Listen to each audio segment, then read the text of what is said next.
Let's talk wiring in your project car. Today we've got this relay panel and I'm going to show you guys exactly how to build something like this. Step one, you need to figure out how much crap you need to wire in. Today we're going to be working on some electric fans. We've got 2 of them, so that's 2 relays. We've also got our AC compressor clutch. So we've got 3 relays total, but you can scale this thing to be whatever you'd like. Step 2, get yourself some cardboard and make a template. Step 3, you got to figure out what components you actually need. So of course we need some relays, and you can get this exact unit from the link in my bio as well as all the other components. These are weatherproof connected, so you can put these anywhere. After we get our relays figured out, I've got 3 here. We're also going to need some way to get power into the board. So I've got this little fuse block. We're going to throw 3 30-amp fuses in this thing, and it's got 4 total. After that, we're also going to need a terminal block. Step 4, while you're ordering your parts, you're going to need some wiring. Most importantly, you're going to need to figure out what size feed wire you need. In my case, I'm expecting at max a 90-amp load. So I've got some 8-gauge OFC cable here. For our trigger wires on the relays, I've got 16-gauge. And for our direct feeds from the relay in to the device, I've got 12-gauge. So you might be asking yourself, why do I need a relay? These switches are not meant to carry current. They could also light your interior on fire. So the switch is actually just to control the coil side of the relay. This switch could maybe handle 5 amps, or this relay can handle 30 amps continuously. So now that you've got your cardboard cut out, do a general layout. So this is what I'm thinking. I've got my 3 relays up here in the top right. We've got our fuse block and then our terminal strip. Step 5, now that you've got your cardboard all cut up, you can go ahead and get your sheet of ABS plastic. This is a 1/4 inch thick. Now you can take your template and trace it.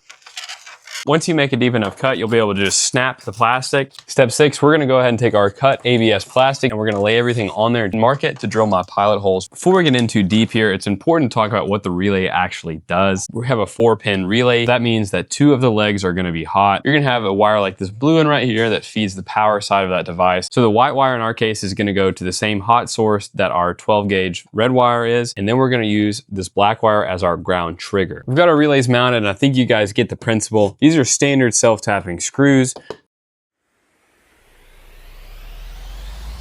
This relay board is set up to use our relays as a ground trigger. If you're going to use it as a positive trigger, you would run the white wire into the fuse block and then the black wire to a ground. So to hook up your device, you're going to find your blue lead, and that's going to hook up to whatever you got going on. And you've got this black wire here, and that's your trigger wire. If you followed along, you should be left with something like this. If you like this kind of content, go ahead and follow along. Spin those wrenches, and I will see you next time.